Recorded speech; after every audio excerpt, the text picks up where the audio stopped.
प्रभु यीशु मसीह के मधुर और सामर्थ्य नाम में आप सबको जय मसीह की। डेली बाइबल संदेश में आपका हार्दिक स्वागत है। आज 10 जनवरी है और परमेश्वर को धन्यवाद कि उसने हमें फिर से एक नया दिन दिया है, एक नया सवेरा दिया है और एक और मौका दिया है कि हम अपने जीवन को परमेश्वर के साथ सही कर लें। क्योंकि जिंदगी का कोई भरोसा नहीं, कोई नहीं कह सकता कि हम इस साल के अंत तक पहुंचेंगे कि नहीं, या इस महीने के अंत तक पहुंचेंगे कि नहीं। मैं अपने कई अच्छे लोगों को जानता हूं जो कल तक इस संसार में थे, लेकिन आज वो इस संसार में नहीं है। लेकिन परमेश्वर ने आपको और मुझे जो जिंदगी दी है, उसके पीछे एक ही उद्देश्य, एक ही मकसद है कि हमारा जीवन परमेश्वर को, प्रभु यीशु मसीह को महिमा दे, उसे ऊंचे पर उठाए। और मैं आपका भी धन्यवाद करता हूं कि आपने अपना कीमती वक्त निकाला, कि आप हमारे इस बाइबल संदेश से जुड़े हुए हैं। हमारे लिए आप प्रार्थना करते हैं, हमारी सेवकाई को सपोर्ट करते हैं। इसके लिए मैं दिल से आभारी हूं, धन्यवादी हूं। मेरी प्रार्थना, मेरी आशा हमेशा यही रहती है कि इन डिवोशंस के द्वारा हम सब, आप और मैं, हम सब निरंतर प्रभु के ज्ञान और अनुग्रह में बढ़ते जाएं और प्रतिदिन परमेश्वर के वचन को पढ़ें और सुने और प्रार्थना के साथ अपने दिन की शुरुआत करें। यही मेरी एकमात्र आशा है। आज के मनन के लिए हम फिलिपियों की किताब 1 अध्याय उसके 12वीं आयत से आगे हम पढ़ेंगे, जहां पर पौलुस अपनी कैद के बारे में बताता है कि किस तरह वो सुसमाचार के खातिर कैद में है, और यदि वो कैद में है तो उससे सुसमाचार की बढ़ती ही हुई है। कितना अद्भुत विचार है पौलुस का। पौलुस अपनी कैद की वजह से परमेश्वर से शिकायत नहीं कर रहा, बुड़बुड़ाता नहीं है, किसी पर दोष नहीं दे रहा, बल्कि वो उसे एक पॉजिटिव तरीके से देखता है कि मेरे जेल में होने से सुसमाचार की बढ़ती हुई है। 12वीं आयत में लिखा है, पौलुस कहता है, हे भाइयों, मैं चाहता हूं कि तुम ये जान लो कि मुझ पर जो बीता है उससे सुसमाचार की बढ़ती ही हुई है। कितनी अद्भुत बात है। जो कुछ पौलुस पर बीता है, सुसमाचार के खातिर वो सताया गया, मारा गया, पीटा गया, कैद खाने में रखा गया, और वो कहता है कि इससे सुसमाचार की बढ़ती हुई है। यहां तक कि कैसर के राज भवन की सारी पलटन और शेष सब लोगों में यह प्रकट हो गया कि मैं मसीह के लिए कैद हूं। कितनी बड़ी गवाही है। सारा का सारा पलटन और वो राजा के घराने के लोग, सारे लोग पौलुस को इस बात के लिए जानते हैं कि ये सुसमाचार के लिए कैद है, और पौलुस की वजह से सुसमाचार कई ऊंचे परिवार तक पहुंचा, राजा के घराने तक पहुंच गया, कैसर के राजमहल तक पहुंचा है, कैसर के राजभवन के सारी पलटन तक पहुंच गया। मैं अभी भी याद करता हूं, बहुत समय पहले की बात है, जब मुझे सबसे पहली बार एक स्कूटर नया खरीद कर मुझे दिया गया हमारी सेवकाई की तरफ से, और मैं उसे चला रहा था। लेकिन ये अच्छा हुआ था कि स्कूटर जब मैंने लिया था उस वक्त गाड़ी का इंश्योरेंस करा लिया था, लेकिन मेरे पास लाइसेंस नहीं था। लाइसेंस मैंने सोचा मैं बाद में बनवा लूँगा, लेकिन मैं गाड़ी लेकर चलाने लगा और अचानक एक एक्सीडेंट हुआ एक बुढ़िया के साथ। एक्सीडेंट भी ऐसा हुआ कि मैंने उसको देख लिया था दूर से कि वो रोड क्रॉस कर रही है, परंतु उसे बचाते बचाते फिर भी उसे लग गई, वो गिर पड़ी। मैं और मेरे साथ एक दोस्त था मेरा, भाई दिनेश, जो अभी देहरादून में सेवा करते हैं, हम दोनों ने उसे उठाया, डॉक्टर के पास पहुंचाई। डॉक्टर ने चेक किया, कहा कि उसकी कोहनी में हल्की सी चोट है, वो सही हो जाएंगे, 400-500 रुपये लगेंगे, मैं पट्टी बांध देता हूँ। मैंने कहा प्लीज़ डॉक्टर जी, अभी तो मेरे पास पैसे नहीं है, मेरे पास ये 100 रुपये, आप इसे रख लीजिए और इसका इलाज शुरू करिए, मैं घर जाता हूँ, पैसे लेकर आता हूँ। जब तक मैं घर जाकर पैसे लेकर वापस आया, तब तक यहाँ पर इस बुढ़िया का जो पति था उसने आकर डॉक्टर को धमकी दी। डॉक्टर से कहा कि आपने उसे पैसे लेकर छोड़ दिए हैं और मैं आपके ऊपर कंप्लेन करूँगा, और चिल्लाने लगा।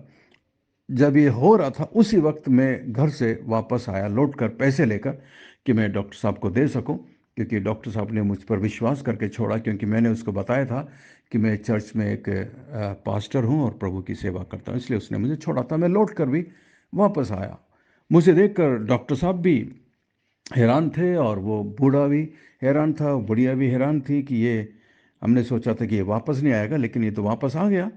बूढ़ा मुझे ऊपर से नीचे देखने लगा और एकदम डिमांड करने लगा कि मुझे 20,000 रुपये चाहिए, मैं इलाज कराऊंगा दूसरी जगह।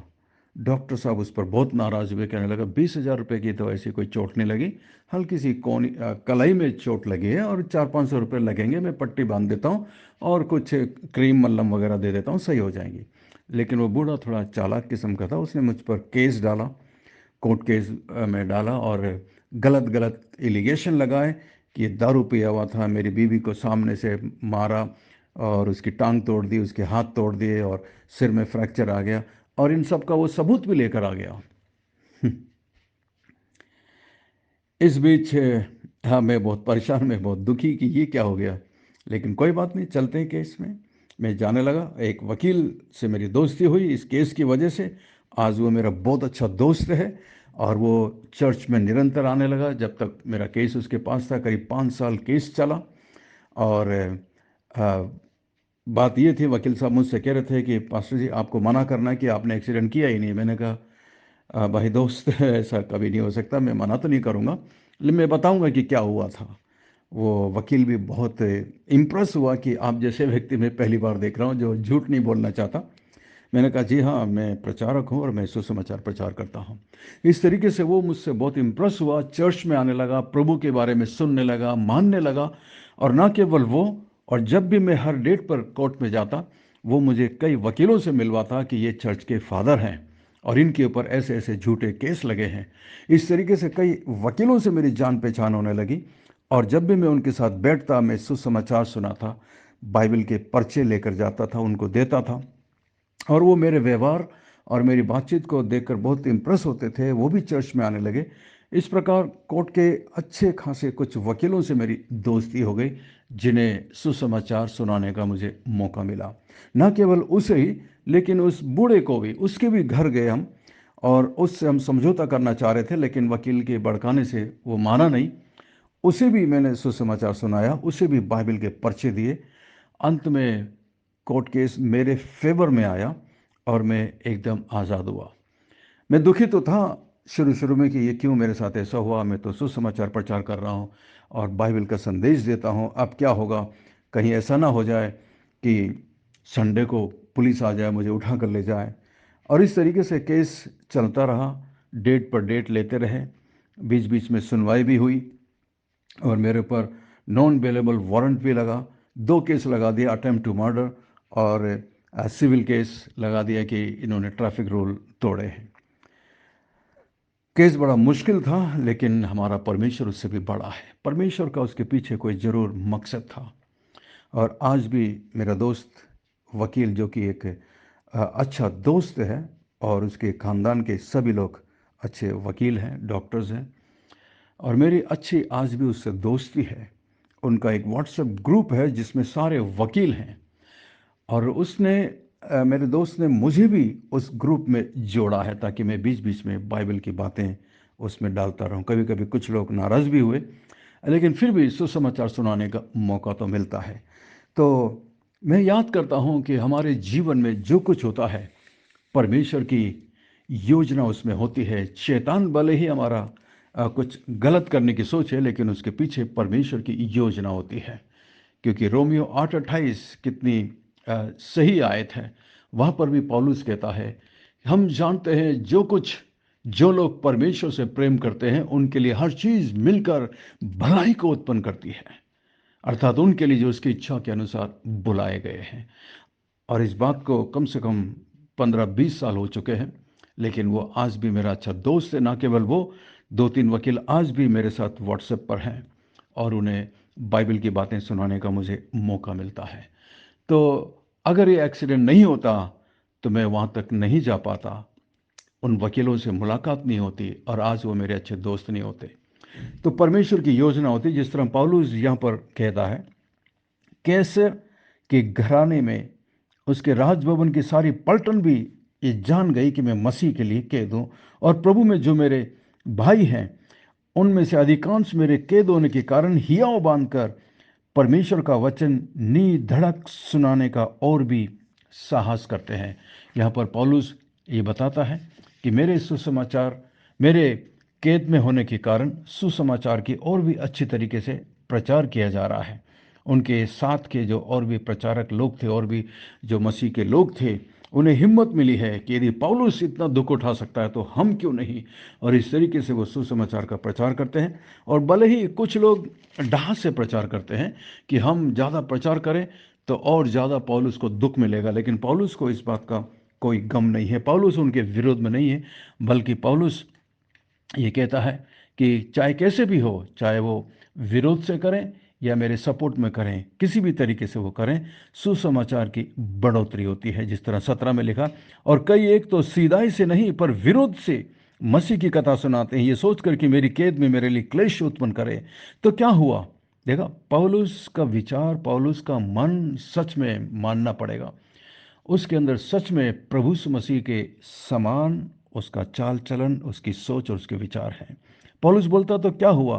केवल ये कि हर प्रकार से, चाहे बहाने से चाहे सच्चाई से, मसीह की कथा सुनाई जाती है और मैं इससे आनंदित हूँ और आनंदित रहूँगा। पौलुस को इस बात का बिल्कुल भी डर नहीं है, दुख नहीं है कि लोग मेरे विरोध में मुझे दुख पहुंचाने के लिए सुसमाचार प्रचार कर रहे हैं, डाह से कर रहे हैं। लेकिन पौलुस बोलता वो कुछ नहीं, जैसा भी है सुसमाचार की बढ़ोतरी हो रही है। और यही हमारा भी विचार होना चाहिए। आप जिस परिस्थिति में हैं, आप जहां पर भी हैं, जहां पर भी आपको जाने का मौका मिलता है, परमेश्वर हमेशा ये मौका हमें देता है। परमेश्वर हमारी हर परिस्थिति को अपनी महिमा के लिए इस्तेमाल करता है। कई बार हमें समझ में नहीं आएगी कि मेरे साथ ऐसा क्यों हुआ, मुझे ये तकलीफ क्यों हुई, मुझे ऐसा क्यों हुआ। लेकिन हमेशा याद रखिए, यदि आप परमेश्वर की संतान हैं, उद्धार पाए हुए हैं, चाहे आपके जीवन में कुछ भी बुरा घटना भी क्यों ना हो जाए, परमेश्वर वहां से भी कुछ ना कुछ अपनी महिमा के लिए कार्य करता है। कई बार तो आपका विश्वास उसमें, उस परिस्थिति में मजबूत होता है। उस परिस्थिति में आप प्रभु के और नज़दीक होते हैं। उस परिस्थिति की वजह से आप नम्र हो जाते हैं, दीन हो जाते हैं। उस परिस्थिति की वजह से आपको ये दुनिया खराब लगने लगती है और आपका मन स्वर्ग में जाकर परमेश्वर के साथ रहने के लिए और लालायित रहता है। जिस तरह पौलुस आगे की आयत में कहता है कि मेरे लिए जीना मसीह है और मर जाना लाभ है। आपका भी विचार ऐसे होता जाता है। जितना इस संसार के अंदर हमारे जीवन में कठिन परिस्थितियां आती हैं, प्रभु पर भरोसा रखिए, निराश मत होइएगा, घबराइएगा मत, क्योंकि God is in control. Remember that. परमेश्वर की इजाजत के बिना कुछ नहीं होगा। हमेशा याद रखिए, हर परिस्थिति के लिए परमेश्वर पर भरोसा रखिए। मैं जानता हूं आप कहेंगे पास्टर जी बोलना आसान है, सही बात है। मैं यहाँ से बोल रहा हूँ, मेरे लिए आसान है, लेकिन मैं खुद ऐसी परिस्थिति से गया हूँ जब मैं समझ नहीं पा रहा था कि ऐसा क्यों। लेकिन उस परिस्थिति से निकलने के बाद जब हम पीछे मुड़कर देखते हैं, तब समझ में आता है कि जरूर इसमें भी परमेश्वर का हाथ था। हर चीज़ मिलकर भलाई को उत्पन्न करेगी और मेरे विश्वास की मजबूती होगी। तो परमेश्वर आपको बहुत बहुत आशीष दे। आइए हम प्रार्थना करें। स्वर्ग में विराजमान जीवित और जिंदा परमेश्वर, अनुग्रहकारी दयालु पिता, धन्यवाद। धन्यवाद आपके प्रेम के लिए, धन्यवाद आपकी आशीषों के लिए, धन्यवाद आज के वचन के लिए। प्रभु जी, पौलुस के जीवन के लिए हम सच में धन्यवादी हैं प्रभु। बहुत कुछ पौलुस के जीवन से सीखने को मिलता है। इतनी परेशानी में भी, इतनी कष्ट में भी, इतनी तकलीफ में भी प्रभु, वो केवल आपकी महिमा और आपकी बढ़ाई की बात करता है, सुसमाचार की बात करता है। हमारी भी ऐसी मदद करिए प्रभु, ताकि हम भी इस संसार में जब तक रहते हैं, हमारा मन, हमारा दिल, हमारे विचार, सब कुछ आपके लिए हो सके, आपके नाम की महिमा के लिए हो सके प्रभु जी। जिस तरह पौलुस का जीवन था, कष्टों में, दुखों में, तकलीफों में उसने आपको महिमा दी। मैं प्रार्थना करता हूं प्रभु, इस ग्रुप में मेरे जितने भी मसीह भाई बहन हैं प्रभु, जो इस संदेश को सुन रहे हैं, मैं नहीं जानता कौन किस तकलीफ से होकर गुजर रहा है, लेकिन आप सब कुछ जानते हैं। उन परेशानी के बीच में प्रभु उनका विश्वास, उनका ईमान बढ़ता जाए। मैं प्रार्थना करता हूँ मान परमेश्वर इमैनुअल मिनिस्ट्री के लिए प्रभु, जो सताव, जो परेशानी, जो विरोध चारों तरफ से होता है, इन सारी कठिनाइयों के बीच में मैं प्रार्थना करता हूँ प्रभु डॉक्टर बिशप सैमुअल थॉमस के लिए। आप अपनी कृपा, अपना अनुग्रह उन पर बनाए रखिए, उन्हें हिम्मत दीजिए, साहस दीजिए प्रभु, ताकि वो हमेशा आप पर भरोसा रखें और वो जो कुछ फैसला, डिसीजन लेते हैं, उन सब में आपके नाम को महिमा मिले। मैं प्रार्थना करता हूँ मेरे जितने भी बचपन के दोस्त हैं प्रभु जी, गॉड्स ऑर्फन आर्मी में मेरे सभी दोस्त जो प्रभु की सेवा कर रहे हैं अलग अलग तरीकों से, जहाँ पर भी आपने उनको रखा है, जिस भी प्रकार से प्रभु आपने उन्हें सेवकाई दी है, मैं प्रार्थना करता हूँ प्रत्येक पर अनुग्रह और दया करना प्रभु जी। मैं प्रार्थना करता हूँ मान परमेश्वर, इस बाइबल संदेश से जुड़े हुए मेरे प्रत्येक भाई और बहन जो हमारे लिए प्रार्थना करते हैं, जो हमें समय समय पर सपोर्ट करते हैं, हमें बढ़ावा देते हैं, हिम्मत अफजाई करते हैं प्रभु, उनके लिए मैं आपका धन्यवाद करता हूँ। मेरे चर्च के विश्वासी लोग प्रभु जी जो इस ग्रुप से जुड़े हैं प्रभु जी, प्रत्येक पर अनुग्रह और दया करना प्रभु जी, धन्यवाद। मेरे चर्च के प्रत्येक सदस्य के लिए जिन्हें आपने हमारे साथ जोड़ा है, प्रत्येक पर अनुग्रह और दया करना मान परमेश्वर, धन्यवाद। धन्यवाद प्रभु, हमारी विनती प्रार्थना को सुनकर जवाब देने के लिए धन्यवाद। सब कुछ यीशु मसीह के मीठे महापवित्र नाम से मांगते हैं, आमीन। मैं आशा करता हूँ आज के संदेश के द्वारा परमेश्वर ने आपके दिलों से बातचीत की है। यदि आप आशीषित हुए हैं तो हमें ज़रूर लिखिएगा, कमेंट्स करिएगा। कोई भी संदेह या सवाल हो तो हमसे ज़रूर पूछिएगा और अपने प्रार्थना की निवेदन हमें ज़रूर दीजिएगा। हम आपके लिए प्रार्थना करते हैं। भले ही मैं इसमें बहुत सारे लोगों का नाम नहीं ले पाता हूँ, लेकिन मैं आपको ये गारंटी देता हूँ कि हम आपको अपनी व्यक्तिगत प्रार्थना में याद रखेंगे और याद रखते हैं। परमेश्वर आपको बहुत बहुत आशीष दे। आप इस संदेश को अपने दूसरे मसीह दोस्त भाई बहनों के साथ शेयर कर सकते हैं। और यदि ये संदेश ही आपके पास पहली बार पहुंचा है तो आप हमारे बाइबल संदेश ग्रुप से जुड़ सकते हैं। हमारा नंबर है 9927464924। Pastor Mani Thomas, Emmanuel believers church, Agra. हम आपसे प्रेम करते हैं, आपके लिए प्रार्थना करते हैं और आपकी परवाह करते हैं। हमारे लिए भी निरंतर प्रार्थना करिएगा। अंत में सवाल है, एक अध्याय और उसकी 12 और 13 पढ़कर बताइएगा कि पौलुस के कैद होने से किन पर यह प्रकट हुआ कि पौलुस मसीह के लिए कैद है। पौलुस के कैद होने से सुसमाचार कहाँ कहाँ तक पहुंचा, 12 और 13 आयत को पढ़कर आप जवाब दे सकते हैं। परमेश्वर आपको बहुत बहुत आशीष दे। थैंक यू, धन्यवाद। God bless you, we love you, have a great day and take care.